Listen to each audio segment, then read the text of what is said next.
मैं आचार्य नंदिता शास्त्री, पाणिनि कन्या महाविद्यालय वाराणसी। मैंने YouTube में एक वीडियो देखा है जिसमें श्री स्वामी राघवाचार्य जी महाराज ने, जो कि श्री राम कथा कर रहे थे, उस श्री राम कथा में उन्होंने स्त्रियों पर ये प्रतिबंध कहा है कि स्त्रियों को गायत्री मंत्र जपने का अधिकार नहीं है, क्योंकि स्त्रियों का उपनयन नहीं होता है। ये शास्त्र विरुद्ध है और शास्त्रों के इन विधि निषेधों का पालन करते हुए जो कार्य होता है वही फलदायी होता है। और यदि स्त्रियां गायत्री मंत्र का जप करेंगी तो उसका फल इस विपरीत हो सकता है।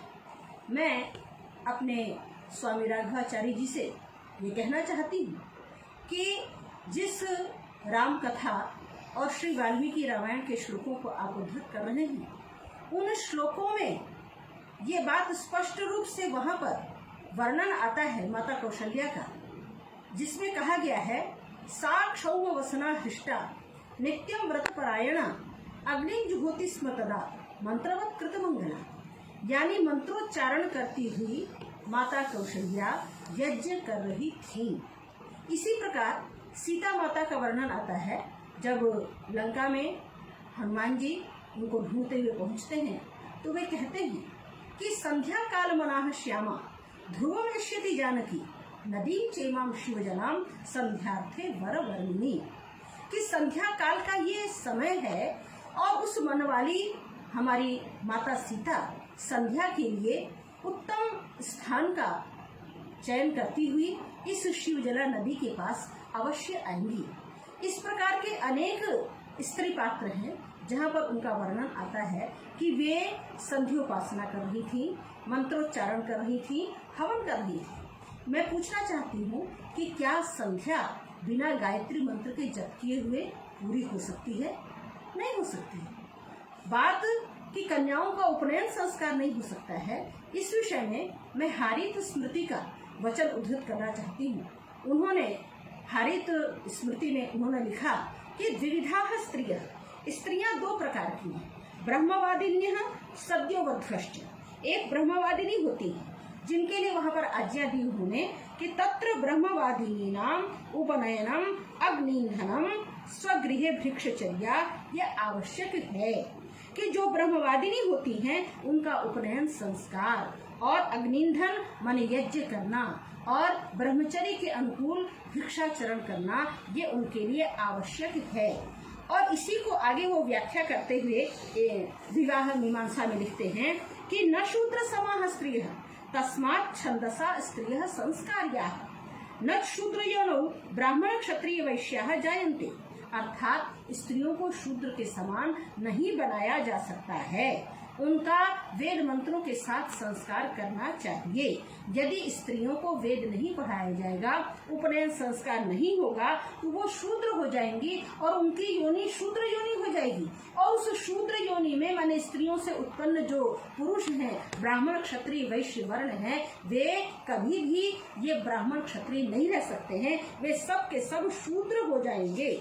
इसी की व्याख्या करते हुए विवाह मीमांसा में लिखते हैं, वस्तुतस्तु द्विजांगनानामपि यथा कुलम यथा कालम कर्तव्यमेव उपनयनम द्विजात्यवच्छेदाय। कि वस्तुतः जो द्विज की स्त्रियां होती हैं उनका भी यथा कुल यथा समय उपनयन संस्कार करना ही चाहिए, नहीं तो सभी शूद्र हो जाएंगे। और द्विज की रक्षा यानी जो गुरुकुलों में ब्राह्मण क्षत्रिय वैश्य का निर्माण होता है, उन वर्णों की रक्षा नहीं हो सकती है। और सर्वे वर्णाः शूद्रा एव भवेयुः, सभी वर्ण शूद्र ही हो जाएंगे, कोई ये नहीं रह पाएगा। इस विषय में मैं वेद का प्रमाण देना चाहती हूँ। अथर्ववेद में एक ब्रह्मचर्य सूक्त आता है। उस अथर्ववेद में ब्रह्मचर्य सूक्त में कहा, ब्रह्मचर्येण कन्या युवानम विन्दते पति, कि ब्रह्मचर्य पूर्वक कन्या युवा पति को प्राप्त करती है। इसका सायणाचार्य जी भाष्य करते हुए लिखते हैं, कन्या अकृत विवाह स्त्री ब्रह्मचर्यम चरन्ति। यानी स्त्री ब्रह्मचर्य का आचरण करती हुई ब्रह्मचर्येन वो युवा पति को प्राप्त करती है।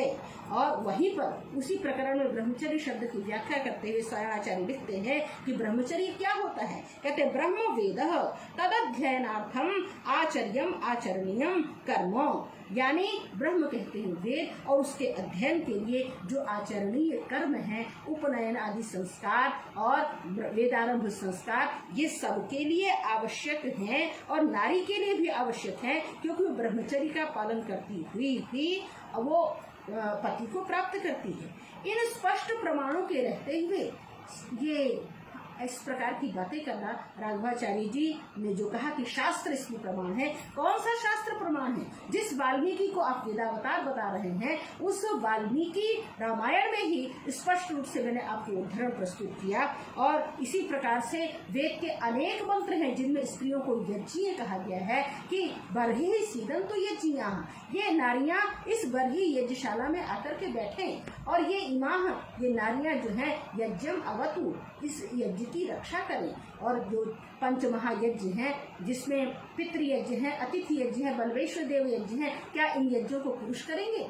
तो यज्ञ करने का, और यज्ञ बिना उपनयन के यज्ञोपवीत संस्कार के नहीं होता है, ये जो शब्द बता रहा है। इसलिए मैं इन स्वामी जी को ये शास्त्रार्थ का खुला चैलेंज देना चाहती हूँ कि वे सामने आकर के शास्त्रार्थ करें। कैसे उन्होंने इस तरह की बात, नारियों के लिए उनका उपनयन संस्कार नहीं होता है और वे गायत्री मंत्र का जप नहीं कर सकती है, इस बात को उन्होंने कहा है। इस बात का मैं प्रतिवाद करती हूँ और उनको ललकारती हूँ शास्त्रार्थ के लिए।